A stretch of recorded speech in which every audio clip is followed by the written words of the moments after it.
السلام علیکم ویورز، میں ہوں آپ کی ہوسٹ مہک اور آپ کے لیے لے کر آئی ہوں ناول کی ایپیسوڈ نمبر 15۔ شروع کرتے ہیں آج کے ایپیسوڈ۔ ہاشم نے فوراً سے پہلے موبائل نکال کر ریکارڈنگ شروع کر دی۔ ضرور آج کسی راز پر سے پردہ اٹھنے والا تھا، اس کا ثبوت اس کے پاس ہونا بہت ضروری تھا۔ ہاں، میں نے ہادی ڈرائے زادہ کو تھپڑ مارا۔ اس کا انداز اس قدر نارمل تھا کہ ایک پل کے لیے ہادی کو بھی اپنے ڈرائے زادہ ہونے پر شبہ گزرا۔ آخر کیوں؟ جانتے ہو اس کا انجام کیا ہو سکتا ہے؟ وہ اتنی زور سے ڈرا کہ اگر کوئی عام انسان اس کے سامنے ہوتا تو وہ لازماً سہم جاتا، مگر وفا تو شاید اس وقت فولاد کا جگرا کر کے اس کے سامنے کھڑی تھی۔ ہادی کی دھار اور شور شرابے پر بھی اس کے کان پر جون تک نہ رینگی۔ ہا ہا ہا، انجام کی پرواہ وہ کرتے ہیں ہادی رہزادہ جن کے پاس کھونے کے لیے کچھ باقی ہو۔ اس وقت وفا زندگی کے اس دہانے پر کھڑی تھی جہاں اس کے پاس کھونے کے لیے باقی کچھ نہیں رہا تھا۔ اس کا بے خوف انداز ہادی کو کچھ گڑبڑ کا احساس دلانے لگا۔ تم مجھ سے محبت کرتی ہو، میری خاطر اپنے شوہر اور فیملی کو دھوکہ دے کر آئی ہو، اور اب یہ کون سا ناٹک کر رہی ہو؟ وہ جھنجھلا اٹھا، شدید غصے میں بھی نفس کی خاطر اپنے اشتعال کو ضبط کرنا چاہا۔ اس کی حالت سمجھ کر وفا کا دوبارہ کہکہ بلند ہوا۔ ناٹک؟ بالکل صحیح پکڑا ہادی رہزادہ، ناٹک۔ یہاں ہر چیز ناٹک ہی تو ہے۔ ہاتھ پر ہاتھ مار کر وہ پاگلوں کی طرح ہنس ہنس کر ہادی کا مذاق بنانے لگی۔ وفا کے اس انداز پر جہاں ہادی کو کچھ گڑبڑ ہونے کا احساس ہوا، وہیں ہاشم کے کان بھی کھڑے ہو گئے۔ کیا مطلب؟ کیسا ناٹک؟ کس ناٹک کی بات کر رہی ہو تم؟ وہ اس کی طرف 2 قدم بڑھا۔ بدلے میں وفا نے غور سے اس کی آنکھوں میں دیکھا۔ عجیب بات ہے ہادی رہزادہ، تم ناٹک کے معنی نہیں سمجھتے۔ اس کی ساری زندگی اس لفظ کے ارد گرد چکر لگاتی ہو۔ وہ مجھ سے ناٹک کا مفہوم پوچھ رہا ہے۔ وفا کا دوبارہ کہکہ بلند ہوا اور ہادی کا دماغ گونگ گیا۔ کیا مطلب ہے تمہاری اس ساری باتوں کا؟ وہ گڑبڑایا۔ آخر اس نے ایسا کیوں بولا؟ وہ اس کے بارے میں ایسا کیا جانتی ہے جو اتنی بڑی بات اتنی آسانی سے بول رہی ہے؟ طنزیہ نظروں سے اس کی طرف دیکھتی وہ قدم قدم ہادی کی طرف بڑھ رہی تھی۔ معصوم لڑکیوں کو اپنی دولت اور محبت کے جال میں پھانس کر اس کے ساتھ زیادتی کرنا اور پھر ان کو جلا کر جان سے مار دینا، یہی اصلی بزنس ہے نا تمہارا، ہے نا ہادی رہزادہ؟ وہ جس قدر پرسکون انداز میں گویا ہوئی تھی، ہادی کے آس پاس اس دھماکے ہو گئے تھے۔ ہاشم بھی کچھ پل کے لیے سکتے میں آ گیا۔ کون ہو تم؟ اپنی پوری لائف میں شاید پہلی بار وہ گھبرایا تھا۔ ہاں ہاں، میں کون ہوں؟ یاد کرو، آخر کس کے ساتھ تم نے اس قدر برا سلوک کیا ہوگا جو آج تم اس طرح ایک لڑکی کے سامنے کپکپا رہے ہو؟ وفا نے اس کے کانپتے ہاتھوں کو بغور دیکھا۔ وہ کچھ وقت سے مسلسل کپکپا رہا تھا۔ کون؟ کس کی بات کر رہی ہو تم؟ اف، میں بھی کس کو یاد دلانے کی کوشش میں لگی ہوں؟ تمہیں تو گنتی بھی یاد نہ ہوگی آج تک کتنی لڑکیوں کے ساتھ زیادتی کر کے تم نے ان کو لقمہ اجل بنا دیا۔ وفا کے لہجے میں زہر گلایا۔ آخر کب تک وہ اپنے اندر کی نفرت دبا کر رکھ سکتی تھی؟ تم یہ سب کیسے جانتی ہو؟ تم تو ایک سیدھی سادی لڑکی تھی، اپنی ماں سے ڈرنے والی، اور تم نے محبت کا دعویٰ بھی تو کیا تھا مجھ سے۔ عام طور پر اگر کبھی ایسی صورتحال پیش آ جاتی تو یقیناً وہ اب تک سامنے والے کو موت کے گھاٹ اتار چکا ہوتا، مگر آج نہ جانے کیوں اس کا دماغ کچھ بھی سوچنے سمجھ کی صلاحیت کھوتا جا رہا تھا۔ پورا وجود پسینے میں بھیگتا جا رہا تھا۔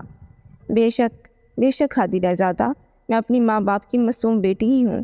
ہاں، میں اپنی ماں سے بھی ڈرتی ہوں، لیکن اس کا مطلب یہ نہیں کہ میں تم جیسے درندے سے بھی ڈروں گی۔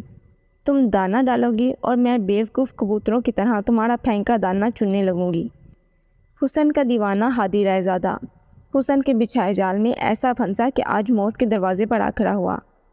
حسن کے جال سے کیا مراد ہے؟ وہ حیران ہوا۔ وہی جال جس میں آج تک تم نے معصوم لڑکیوں کو پھنسار کر ان کا شکار کر کے ان سب کو اپنی حیوانیت کا نشانہ بنایا۔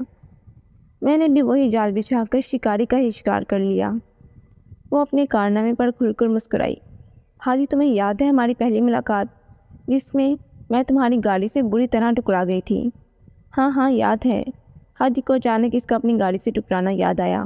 پہلی بار جب اس نے اس قدر معصوم حسن کی مالک لڑکی کو عجیب و غریب حلیے میں دیکھا تو پہلی نظر میں ہی وہ اسے ایک آسان شکار لگی۔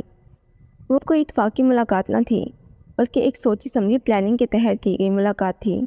3 دنوں تک یونیورسٹی سے اپنی کلاس چھوڑ کر میں سڑک کنارے 2 گھنٹے کھڑی رہ کر تمہاری گاڑی کے وہاں سے گزرنے کا انتظار کرتی تھی، تاکہ جب تمہاری گاڑی یہاں سے گزرے میں تمہاری گاڑی سے ٹکراؤں، تمہاری غلیظ نظر مجھ پر پڑے اور تم مجھے بھی اپنی گندی سوچ کے مطابق ایک آسان شکار سمجھو۔ وفا کے انکشاف نے اسے شاکڈ کر دیا تھا۔ ہاشم نے بھی حیرت سے تھوڑا سا سر نکال کر برآمدے میں جھانکا، جہاں معصوم سی وفا التمش شہزادہ کا آج ایک الگ ہی روپ دیکھنے کو مل رہا تھا۔ تم سے کی گئی چند ملاقاتیں بھی پلانڈ، تم سے کیے گئے وعدے تمہارے وعدوں کی طرح جھوٹے، لیکن تم سے شادی کرنے کا فیصلہ دل و جان سے میرا فیصلہ تھا۔ یہ اتنا بڑا ناٹک اسی وجہ سے رچانا پڑا کیونکہ ماں نے میری شادی تمہاری بجائے التمش سے کر دی، ورنہ تمہیں تمہارے کی سزا تمہیں بہت پہلے دے چکی ہوتی۔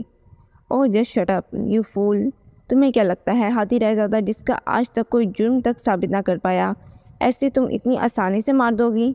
ایسا سوچنا بھی تمہاری زندگی کی سب سے بڑی بھول ہے۔ چل اب شرافت سے بتاؤ، آخر تمہارے ایسے کون سی عزیز کی عزت میرے ہاتھوں نیلام ہو گئی ہے جو تم نے اس حد تک جانے کا پلان بنا لیا؟ عموماً تمہارے جیسے گھرانے کی لڑکیاں تو عزت پر حرف آنے سے پہلے ہی خودکشی کر لیتی ہیں۔ وہ طنزیہ ہنسا۔ وفا نے حقارت سے اس کی مکروہ ہنسی کو دیکھا۔ رائمہ خان یاد ہے تمہیں، جسے تم اس کے گھر سے بھگا لے گئے تھے؟ وہ میری بڑی بہن تھی جو تمہاری درندگی کا شکار ہو گئی، اور پھر 2 دن بعد تم نے اسے مار دیا تھا۔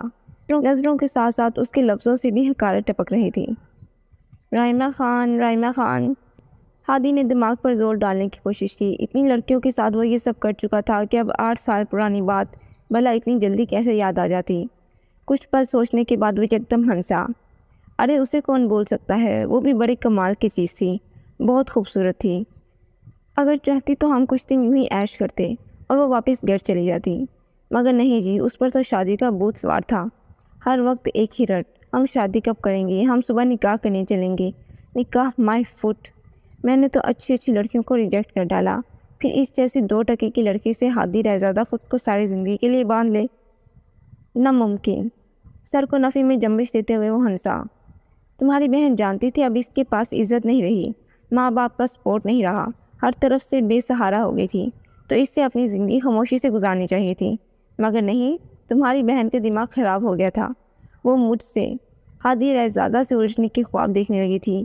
مجھے فون کر کے بولا کہ وہ پولیس میں میری رپورٹ کرے گی، اس کی عزت میں نے تباہ کی ہے، تو میری عزت وہ تباہ کرے گی۔ اگر میں اس کا کچھ بگاڑ سکتا ہوں تو بگاڑ لوں۔ مجھے چیلنج کیا اور ماری گئی۔ ہاں ہاں، جانتی ہو تمہاری بہن کیسے مری؟ وہ اس کی آنکھوں میں دیکھ کر گویا ہوا۔ وفا نے زخمی نظروں سے اس کی طرف دیکھا۔ اس کے فون کرنے کے بعد میں واپس آیا، اس سے جھوٹی معافی مانگ لی اور اسے اس کا فیورٹ زنگر برگر کھلایا۔ جانتی ہو اس برگر میں کیا تھا؟ وفا سے سوال کرتا وہ تھوڑا اس کی طرف جھکا، مگر وفا خاموشی سے بس اسے اس حیوانوں والے روپ میں دیکھ رہی تھی۔ اس میں زہر تھا وفا بیوی، جسے تمہاری بہن نے دوبارہ میرے جانسے میں آ کر کھا لیا تھا۔ سلو پوائزن، ایک ایسا زہر میں نے تمہاری بہن کو دیا جس سے وہ آہستہ آہستہ تل تل کر مرنے لگی۔ آخر کار ہادی رائزادہ کو چیلنج کرنے کی سزا تو بھگتنی تھی۔ تڑپ تڑپ کر مرنے کے لیے میں اسے اس گھر میں چھوڑ گیا۔ ہاں وفا رائزادہ، یہی گھر، اس گھر میں تمہاری بہن کی موت ہوئی۔ اس فرش پر وہ پڑی سسک رہی تھی اور جاتے جاتے میں نے پیٹرول چھڑک کر اس گھر کو آگ لگا دی۔ اب دیکھو اس گھر کو، اس گھر کے کسی کونے سے ایسا نہیں لگتا کہ یہاں کبھی آگ بھی لگی ہوگی۔ وفا نے اس گھر کو چاروں طرف سے دیکھا۔ واقعی اس گھر کا کوئی کونا ایسا نہ تھا جو یہاں گزری قیامت کا ثبوت دے۔ پولیس آئی اور کچھ نہ کر پائی، کیونکہ پولیس بھی ہادی رائزادہ کے تلوے چاڑتی ہے۔ وہ میری پہنچ کا اندازہ تو ابھی تمہیں ہے ہی نہیں۔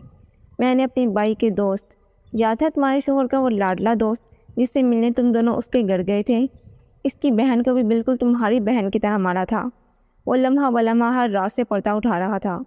اپنی بہن کے نام پر ہاشم نے ضبط سے آنکھیں میچ لی۔ بنا کسی محنت کے آج اسے صرف وفا کی بدولت اپنی بہن کے قاتل کا پتہ چل گیا تھا۔ وہ سالے بھی بہت نخرے دکھاتی تھی۔ ماجدہ کو ہاتھوں میں لے کر میں نے بہت کوشش کی کہ وہ میری ہو جائے، مگر وہ بہت شاطر نکلی۔ اپنے بھائی کو میرے بارے میں بتانے کی دھمکی دینے لگی، میری عزت کی دھجیاں اڑانے کی دھمکی دینے لگی، اور اس کا بھی وہی انجام ہوا جو تمہاری بہن کا ہوا۔ اسے بھی میں نے یوز کیا اور مار دیا۔ نہ رہے گا بانس، نہ بجے گی بانسری۔ جب ہمارے ساتھ رہتے ہوئے وہ ہاشم پولیس آفیسر ہونے کے باوجود میرے بارے میں پتہ نہیں لگا سکا۔ حیرت ہے، تم نے میرے بارے میں پتہ لگا لیا، اسمارٹ گرل۔ اس نے نظروں ہی نظروں میں وفا کو داد دی۔ ویسے جو کام پولیس کے بس سے باہر ہو گیا وہ تم نے کیسے انجام دیا؟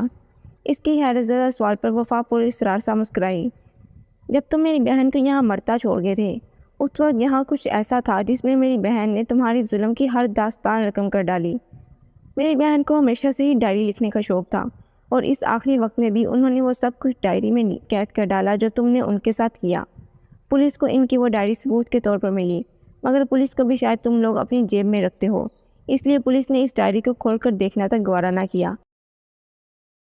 مگر ایک دن مجھے بابا اور آپی کی بہت یاد آئی، اس لیے ماما سے چوری چھپے میں ان کے کمرے میں گئی، اور وہاں پہ میرے ہاتھ آپی کی وہ ڈائری لگ گئی۔ تب مجھے پتہ چلا کہ آپی نے کوئی خودکشی نہیں کی۔ اس دن سے لے کر اب تک تم میرے ٹارگٹ رہے ہادی رہزادہ۔ اپنی ماں کی آنکھوں میں دور جھونک کر میں نے تم سے جھوٹا عشق لڑایا، ہر خطرہ اٹھایا، تمہارے بھائی کی بیوی ہونے کے باوجود ان کو دھوکہ دے کر تمہارے ساتھ آئی، اور دیکھو آج تم میرے سامنے اپنی اصلی چہرے کے ساتھ کھڑے ہو۔ وہ جس دیدہ دلیری سے اپنا کارنامہ بتا رہی تھی، ہادی اتنی ہی زور سے کہکا لگا کر ہنسا۔ بیوقوف، حد ہے، تم تو اپنی بہن سے بھی زیادہ بیوقوف نکلی۔ ایک کمزور عورت ہو کر تم مجھے مارنے کی باتیں کر رہی ہو۔ میں اب تمہارا بھی وہی حشر کروں گا جو تمہاری بہن کا کیا تھا۔ وہ غضبناک ہوا۔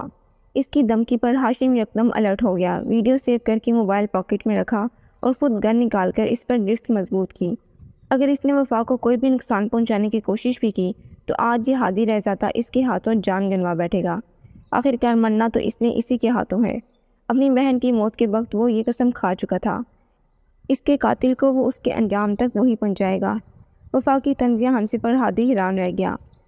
عجیب لڑکی تھی، موت کے سامنے بھی ہنس رہی تھی۔ بیوقوف کون ہے ہادی رہزادہ؟ یہ تو صاف نظر آ رہا ہے۔ کتنی دیر سے تم صرف بول رہے ہو، کچھ کر نہیں رہے۔ جانتے ہو کیوں؟ اب وہ اس کی آنکھوں میں جھانکتے ہوئے سوال کر گئی تھی۔ جانتے ہو کیوں؟ اب وہ اس کی آنکھوں میں جھانکتے ہوئے سوال کر گئی تھی۔ جانتے ہو کیوں؟ اب وہ اس کی آنکھوں میں